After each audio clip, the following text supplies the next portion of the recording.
기도하시겠습니다.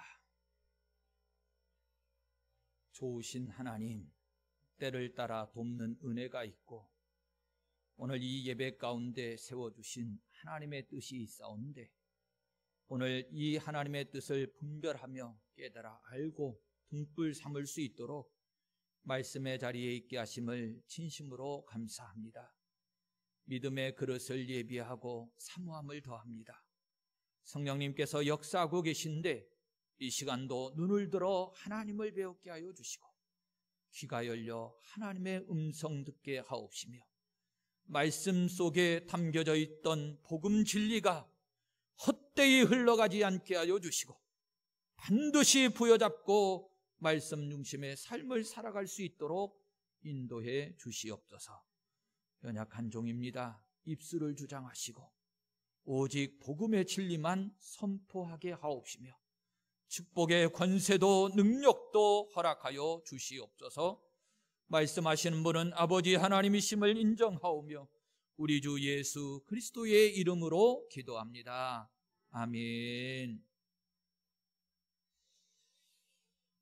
오늘 말씀을 쭉 봐가면서 이런 생각을 잠시 먼저 했습니다. 교회의 본질이 뭘까?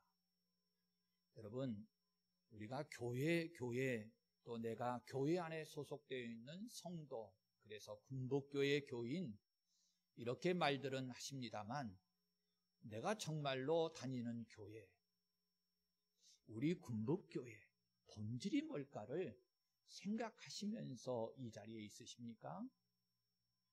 교회의 본질은요, 성경대로 보시면 예수님입니다.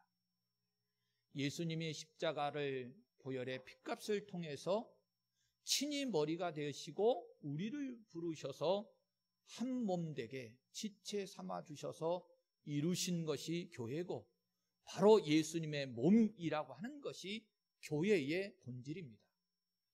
그런데 성경을 보세요. 특별히 바울 사도가 기록하고 있는 모든 서신서들을 보면 그 중에서도 특별히 교회 앞에 보내는 서신들을 한번 가만히 읽어보세요. 로마서 우리가 다루고 있는 부분도 실천에 관한 부분인데 교회 앞에 이 말씀들을 전할 때 하나님의 교회인데 사도가 왜 이렇게 근심과 걱정이 많은지, 교회의 본질을 잃어버리고 있는 것에 대한 권면의 내용이 여러분 결단코 약하지 않습니다. 얼마나 강력하게 권면하고 있는지 몰라요. 그래서 목회자가 말씀을 좀 준비하면서 사도의 심정을 한번 생각해 보았어요. 그랬구나. 예수님의 보혈의 핏값으로 세운 교회인데 이 교회를 흔들고 쪼개고 분열시키려고 하는 요소들이 각기 나타나니 얼마나 안타까운 심정으로 이 글을 썼고 이렇게 권면하고 있을까라고 하는 생각을 하게 됐어요. 여러분, 아디아포라라고 해서 사소한 문제들인데 그것이 교회를 아프게 만들고 교회를 나눠요. 서로 상처받았다고 말하고요, 예수님의 보혈의 핏값으로 세우신 은혜를 잃어버리고요, 그리고 쪼개지고 갈라지고 떠나가요. 이 모습을 보고 있는 바울 사도의 심정이 얼마나 안타까웠으면 이렇게 간절한 마음으로 이런 강력한 권면을 하고 있을까? 정말로 오랜 시간 긴 장을 할애를 해서 권면을 하거든요. 여러분, 복음의 진리에 관한 것이면 그렇다 하겠어요. 그런데 아디아포라거든요. 아주 사소한 문제거든요. 여러분, 예수님의 보혈의 핏값과 견줄 만한 내용이십니까? 그것이 아니면 오늘 바울 사도가 성령님 의지에서 우리에게 들려주시는 권면을 결단코 가벼이 하지 마십시오. 정말로 중요한 거거든요. 바울 사도가 로마 교회 성도들에게 오늘 1절을 시작하면서 그랬습니다. 믿음이 강한 우리는 마땅히 믿음이 약한 자들의 약점을 담당해 주어라, 이렇게 권면했어요. 그런데요, 이제는 그 권면이 끝을 봐가면서 그 자리에만 머물러 있는 것이 아니고 정말로 교회들이, 성도들이 보아야 할 것을 보게 만들어 주시는데 로마 교회 안에서 우리들끼리 안에서 우물 안의 개구리처럼 네가 오르냐 내가 오르냐 이런 것이 아니고 이제는 눈을 들어서 열방을 향하게 하고 열방을 바라보게 합니다. 그래서 오늘 우리가 함께 읽었던 말씀 속에 보세요. 열방이라는 말이 얼마나 많이 나옵니까? 5번 정도 등장을 하고요. 그리고 열방이라는 말만 언급하고 있는 것이 아니고 그 속에 보니까 열방 안에 감사도, 찬송도, 즐거움도, 기쁨도 여러 가지 이 영적인 은혜, 하나님 안에서 누리는 은혜들이 충만할 것을 바라보고 있는 것을 보게 됩니다. 성도 여러분, 우리도요 이 말씀 속에서 깨달아야 되는 게 그거예요. 우리만 보지 말자는 거예요. 하나님이 우리만 보라고 하는 게 아니고 우리를 통해서 내다보시고 우리를 통해서 하시고자 하시는 일들이 있으시거든요.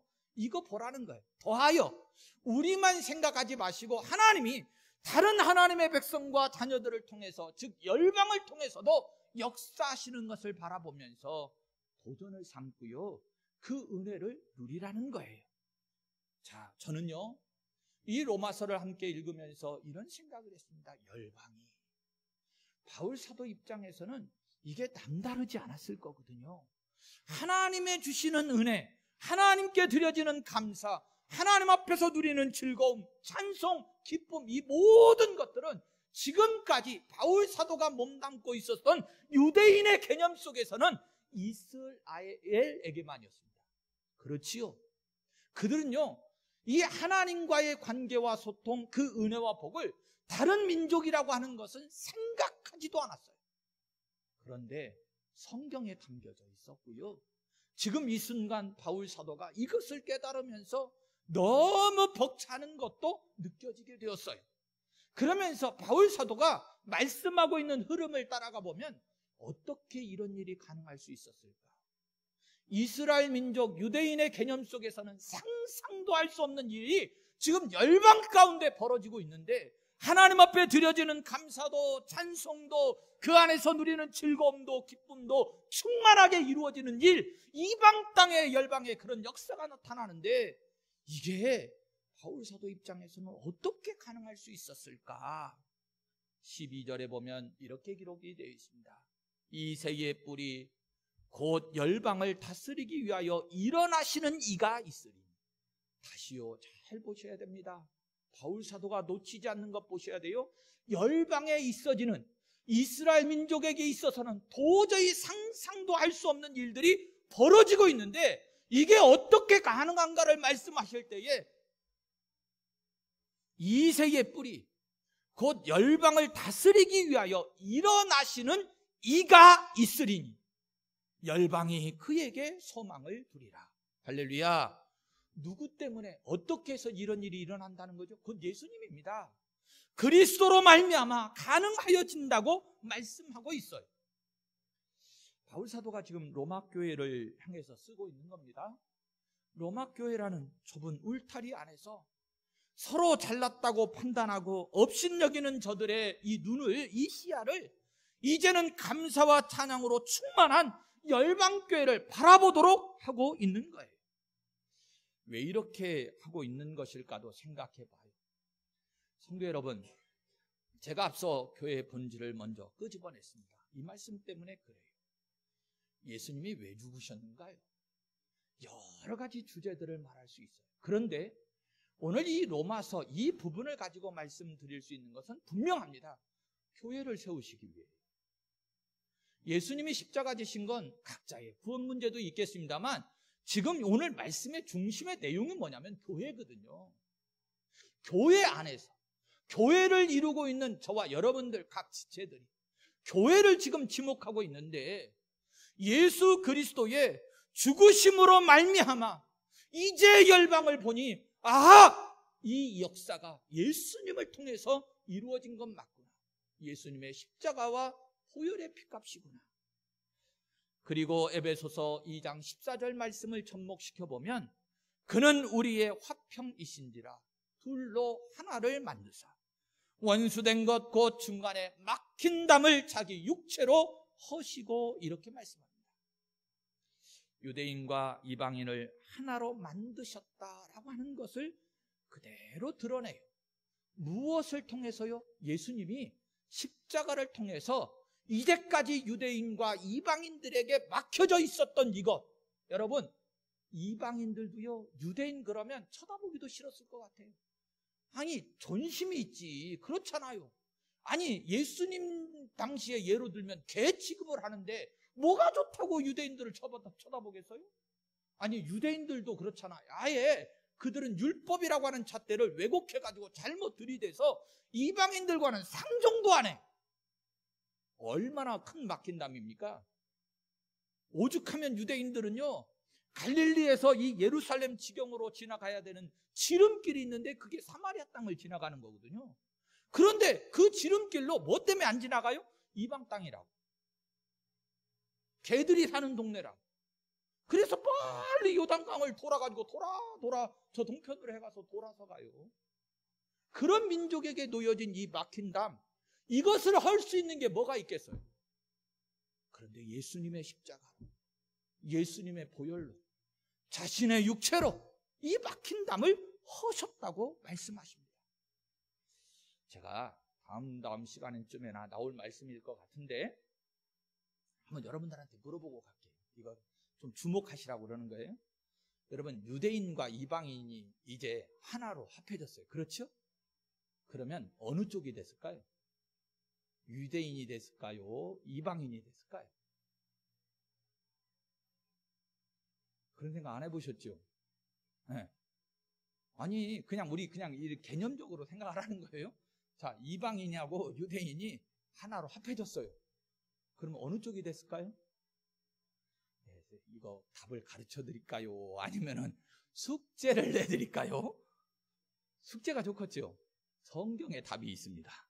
성경에 답을 찾아갖고 오세요. 네, 진행할게요. 이제 다음 좀 나와요. 자, 8절부터 한번 진행해 볼게요. 내가 말하노니 그리스도께서 하나님의 진실하심을 위하여 할례의 추종자가 되셨으니 이는 조상들에게 주신 약속들을 견고하게 하시고 그래요. 자, 이 8절 말씀은 제가 너무 중요해서 조금 하나하나 좀 분석을 하고 쪼개가서 좀 나누어 볼게요. 문맥적으로 좀 이어가는 건 잠시 미뤄두고요. 너무나도 귀한 말씀들이 담겨져, 주제들이 담겨져 있어서 제가 좀 분석을 할게요. 일단 이 8절의 시작이 내가 말하노니 그럽니다. 이건 좀 유념하셔야 돼서 좀 말씀을 드리는 건데, 바울 사도가 이 성경을 기록해가는 혹은 말씀을 전하는 패턴을 보면 뭔가 중요한 전환점을 주어야 할 때 보면 요 단어들을 씁니다. 내가 말한다. 이제까지 말해온 것도 있지만 뭔가 새로운 각도와 강조점을 더하기 위해서 내가 말하노니 그러면서 시작을 해요. 그런데 이 부분을 가만히 생각해 보면 그렇습니다. 앞에서 흘러왔던 맥을 좀 보면 대부분 중요한 거리나 권면 같은 것을 했거든요. 근데 이제 방향을 전할라 안 할라니까 이제 주의를 환기시키는 거지요. 자, 그러면 내가 말하노니 그러면서 뒤에 구절들을 좀 보셔야 됩니다. 이제는 집중해서 좀 보라고 그렇게 한 것이니까 무엇을 말씀하려고 하는 것일까? 앞에 7절에서는 그랬어요. 그리스도께서 우리를 받아 하나님께 영광을 돌리심과 같이 이렇게 말씀을 했는데, 이처럼 행해 주신 일, 그리스도와 하나님 앞에서 이렇게 놀라운 은혜와 복을 받았던 이들이 정작 행함은 안타까운 모습들이었지요. 아니, 제가 앞에 강조했어요. 먹어도 되느냐 안 되느냐, 뭘 지켜야 되냐 말아야 되느냐, 이런 사소한 문제들, 하나님께 영광을 돌려야 되는 이 자리 앞에서 사소한 문제들로 다투고 있는 이것에 대한 안타까움. 여러분, 사실 이 부분을 그냥 우리들끼리 생각해 보아도 여러분들이 한번 그냥 객관적으로 한번 가만히 논리적으로 생각해 보세요. 얼마나 한심하겠어요? 응? 얼마나 한심하겠어요? 여러분들 자녀들 키워보시죠? 큰 놈, 작은 놈들이 이제 뭐 먹을 거 하나 가지고 네가 더 먹냐 내가 더 먹냐고 싸워요. 그러면 이거 얼마나 안타까우세요? 어떤 심정인지 제가 표현을 좀 해볼게요. 제가 아이들에게 간식거리를 뭐 과자 같은 거를 이렇게 사줬어요. 큰 놈하고 작은 놈하고 이제 나누어 먹어라 줬더니 큰 놈은 내가 크다고 더 먹는다고 그러고 동생 놈은 아니 왜 형이라고 더 먹어? 나도 똑같이 먹을게. 그러고서 싸워요. 그럼 부모가 그렇게 쳐다보고 있는 내 입장을 한번 얘기를 해볼게요. 아니 저것들은 부모가 준 것에 대해 감사도 없고 지들끼리 더 먹는다고 싸우고 있네? 얼마나 이거 한심한 일이에요.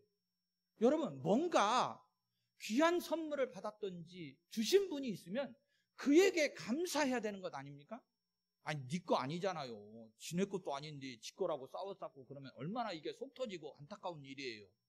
하나님이 하나님의 교회를 이루실 때에 예수님의 보혈의 피값으로 세운 그 은혜는 잊어버리고 그 안에서 먹어도 되느냐 안 되느냐 이것 가지고 다투고 싸우고 있어요. 그러면 그것을 지켜보고 계신 예수님이, 하나님이 그 모습이 얼마나 안타깝고 한시로운 모습이겠느냐 그런 말이에요.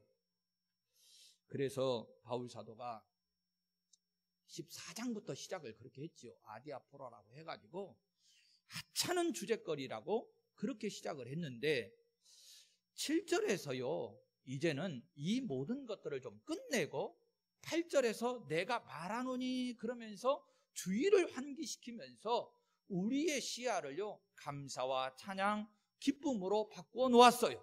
그리고 열방으로까지 향하게 하고 있는 거예요. 자, 그런데 이 8절 안에 특별하게 제가 보고 싶은 주제가 한 3가지 정도로가 나오는데, 먼저 하나님의 진실하심이라고 하는 내용이 나와요. 하나님의 진실하심, 그 뒤에 설명할게요. 또 할례의 추종자가 되신 그리스도라는 말씀도 나와요. 이 내용도 가벼운 내용이 아닙니다. 그리고 견고하게 하신 조상들에게 주신 약속들이다라고 하는 말씀도 나와요. 이게 한 주제 한 주제가 결코 가볍지 않은 아주 소중한 주제들이거든요. 여러분, 영적으로도 저나 여러분들이 지식적으로 알고 깨달아야 이 말씀을 통해서 주시는 하나님의 은혜와 복을 누릴 수 있습니다. 그냥이 아니고요, 풍성하게 누릴 수 있어요. 이것도 여러분 조금 진하게 얘기를 해볼게요. 우리가 일반적으로 사랑합니다 이렇게 말해도 기분 좋지요. 여러분, 그냥 사랑합니다 그래도 기분 좋으시잖아요. 그런데 그냥 사랑이 아니고 그 사랑을 주기까지의 내용이 어떠한가를 알면 여러분, 그 사랑 절대로 가볍지 않게 느껴집니다. 예를 들면 어버이날 한번 생각해봐요. 부모님들이 자녀들을 사랑해 주는 거 알잖아요. 그렇죠? 그거 그냥 일반적으로 지나갈 때는 다 그냥 부모님이 날 사랑한다, 그 자녀들이 그렇게 느끼고 알고 고마워해요. 그런데요, 그 사랑을 주기 위해서 부모님들이 헌신하셨던 내용 하나하나를 알게 되면 어떻게 되죠? 눈물 납니다. 그냥 사랑이 아니에요. 그 엄청난 사랑을 감당할 수 없어서 눈물이 나는 거예요. 그런데 그와 같습니다. 오늘 저와 여러분들이 이 말씀을 나누시면서 한 말씀 한 주제들을 가벼이 생각하지 마세요. 그 내용에 깊이를 더하면 더할수록 은혜가 더욱더 넘치고요, 우리가 하나님 안에서 믿음의 생활을 저버릴 수가 없는 거예요. 자, 하나씩 먼저 보는데, 먼저 8절에 제일 중요하고 중심되는 부분이 뭐냐면, 그리스도께서 하나님의 진실하심을 위하여 할례의 추종자가 되셨으니, 그러면서 그리스도께서라고, 그리스도라고 하는 것에 중심을 두고 있음을 잊으시면 안 됩니다. 특별히 할례의 추종자가 되셨다. 하나님의 아들 그리스도께서 우리 육신의 옷을 입고 이 땅에 오신 것을 말씀하고 있는 부분인데, 왜 그렇게 하셔야만 했는가? 이유는 그렇습니다. 하나님께서는 한 번 언약하신 것은 반드시 지켜주시기 때문에 그래요. 그래서 이 부분을 하나님의 진실하심이다 라고 하는 말씀으로도 담았는데, 이 하나님의 진실하심의 근거를 성경이 많이 담고 있습니다만, 오늘 이 언약의 신실하신 하나님, 반드시 지켜주시는 이 하나님에 대한 이 본문을 한 가지만 예로 들어볼게요. 시편 89편 35절에 가보면, 내가 나의 거룩함으로 한 번 맹세하였은즉 다윗에게 거짓말을 하지 아니할 것이라 그럽니다. 다시요, 하나님께서 내가 한 번 맹세했으니 절대로 거짓말 안 한다, 이렇게까지 강조해요. 하나님의 진실하심, 신실하심, 그렇게 성취하여 주셨던 것, 즉 조상들 아브라함과 이삭과 야곱에게 세워주신 그 약속들을 오늘 시간 8절에 보면 견고하게 하시고, 어김없이 지켜주신다라고 하는 것을 강조하고 있는 겁니다. 이제까지 로마라고 하는 이 한 지역교회 안에서 일어나고 있는 믿음이 강한 자와 약한 자 사이에서 서로 업신여기고 판단하는 문제를 다루고 있었는데, 이제는 한 주님의 몸된 교회 안에서 담을 쌓으려고 하는 이 잘못들을 바울 사도가 로마 교회라고 하는 이 지역 교회의 차원을 넘어서, 이제 전문 용어로는 우주적인 교회라고 합니다만, 오늘 말씀으로는 열방 교회를 바라보게 하시면서 차원을 다르게 해가고 있는 모습을 볼 수 있습니다. 하나님의 진실하심이 보세요, 로마 교회 너희들에게만 있는 게 아니고 다른 열방 교회들에게까지 언약하신 대로 그대로 이루어지고 있다는 것이지요.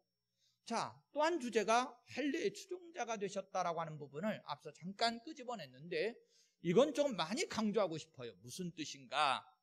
누가복음 2장에 가보면 21절과 22절에 할례할 8일이 되매 모세의 법대로 정결 예식의 날이 참에 아기를 데리고 예루살렘으로 올라가니라고 하는 말씀이 있어요.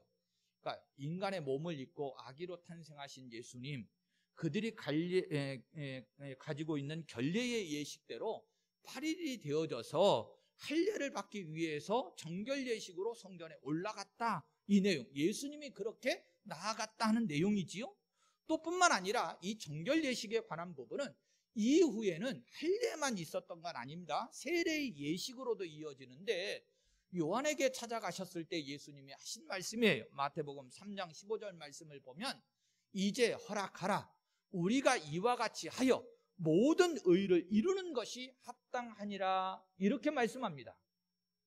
할례의 추종자가 되었다는 이 부분을 세례의 예식과도 연관지어서 드린 말씀인데, 여러분, 예수님께서는 이런 의식과 예식을 하셔야만 하는 분이었습니까? 본질적으로 아니었지요. 예수님이 죄인도 아닌데 뭔 거룩한 예식이 필요하고 하나님 앞에 정결 예식이 필요하겠습니까? 그렇게 하셔야 될 분이 전혀 아니십니다. 그런데 왜 할례의 추종자가 되시고 이렇게 해주셨느냐는 거예요. 이유는요, 우리의 대표자가 되시기 위해서였습니다. 우리와 같이 되어셔서 우리의 대표자가 되시어서 취해야 할 모든 것들, 모든 일을 이루셨다는 거예요. 그래서 이 할례의 추종자가 되셨다는 이 말씀 속에는 결단코 가볍지 않고, 저나 여러분들이 영적인 교훈을 좀 삼아보아도 그렇습니다. 먼저 우리 한번 생각해 보세요. 우리요 참 많이 아프거든요. 어려움도 당하거든요. 고민도 많고 근심도 많고 걱정되는 일도 많고, 우리의 연약함을 깨달을 때가 얼마나 많이 있는지 몰라요. 그런데 하나님의 아들이 나와 같이 되셨다? 그것도 누구를 위해서? 나를 위해서 그렇게 해주셨다? 여러분, 이 은혜가 가볍습니까? 절단코 가볍지 않아요. 제가 이거를 우리 성도님들과 어떻게 나눠야 될까? 얘를 여러 가지를 찾다가 이렇게 한번 찾아보았습니다. 성경에서는 이제 모세가 왕자의 자리에 있다가, 그렇지요? 왕자의 자리에 있다가 노예로 있는 자기 민족의 자리로 스스로 찾아갑니다. 그렇지요? 그런데요, 노예로 있었던 자기 동족이 그것을 쉽게 인정하고 받아줍니까? 안 받아주거든요. 예전에 제가 이제 이렇게 들었던 얘기 가운데 평강공주와 온달 장군 얘기하십니까?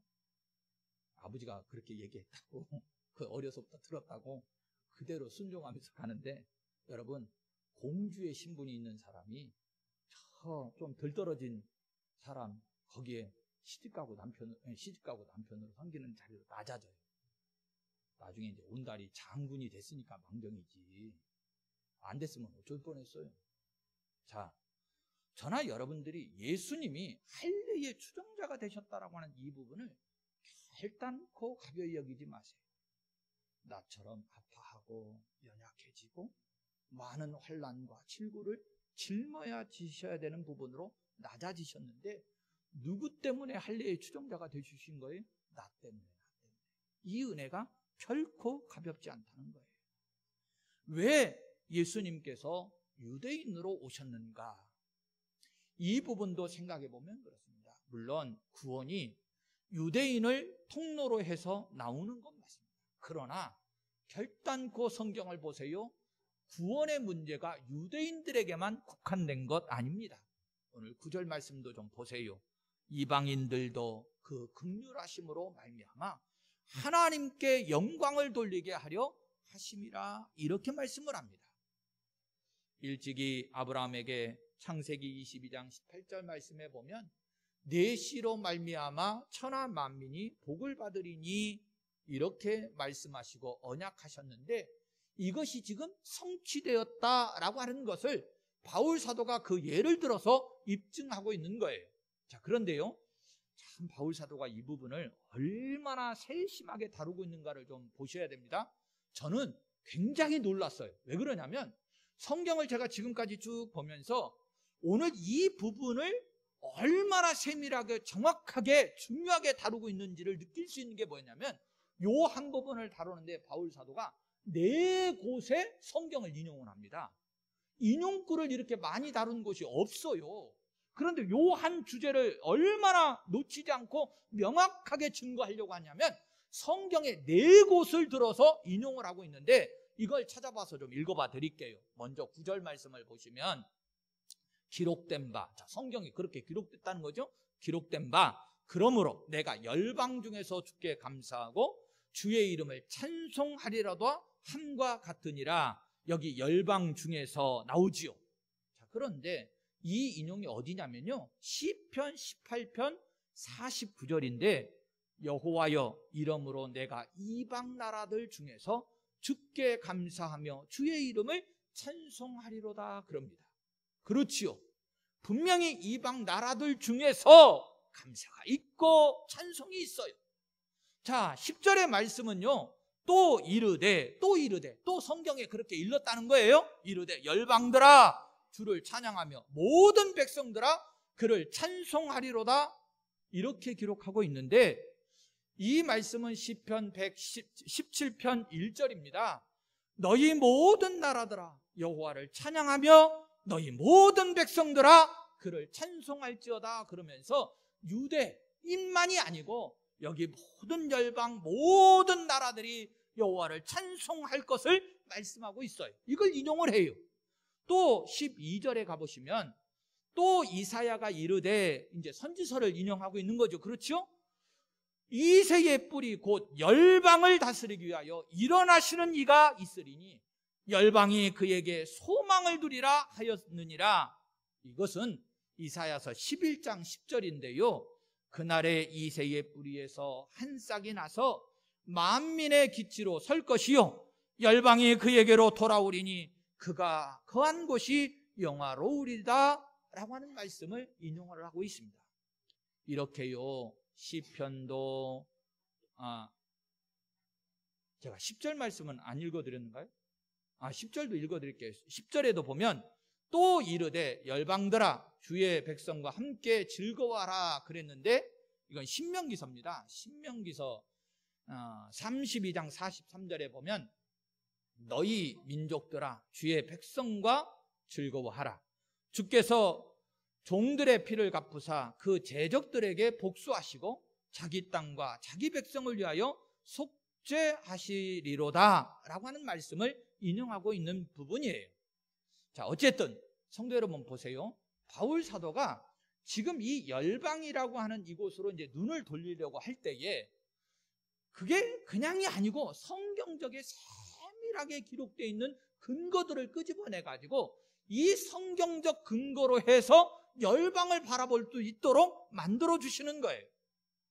이런 부분들은요 정말로 성경이 성경대로 바라보게 한다라고 하는 것을 느끼보게 하는 게, 예수님께서도 제자들에게 이렇게 말씀하신 적이 있어요. 제자들이 이제 의심을 하는데 뭘 의심하냐면 부활을 의심하거든요.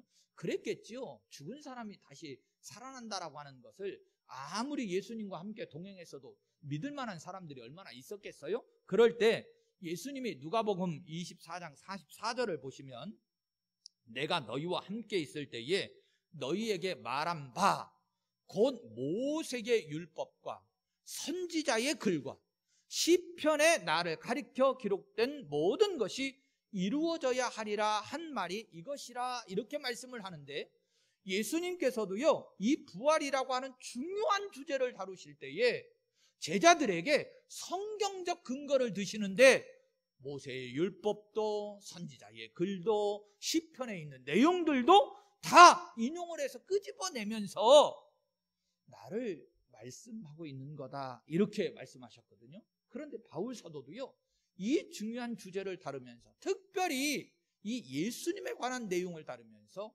열방으로 눈을 돌이키려고 할 때에 모세의 율법도 선지자의 글도 시편도 골고루 인용하면서 다루고 있는 것을 보게 됩니다. 특별히 오늘 여기까지만 하고 마무리를 짓게요.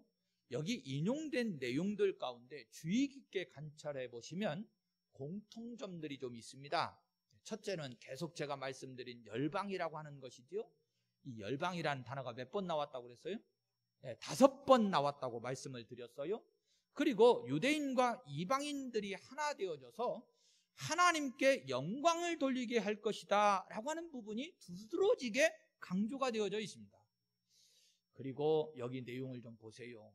상상도 할 수 없는 일이거든요. 사실은 감사, 찬송, 즐거워하는 것, 소망, 이런 내용들이 나와요. 유대인들 입장에서는 이방인들이, 열방이 하나님께 찬송한다고요? 3번씩이나 나오는데 얼마나 이 부분에 대해서는 중요한 내용인지 몰라요. 구원이 유대인들을 통해서 나와서 열방에 이르게 될 것을 이렇게 성경 전체가 증언하고 있는데, 이 부분을 유대인들은 깨달아 알지를 못해가지고 열방이라고 하는 곳에 담을 치고 살았어요.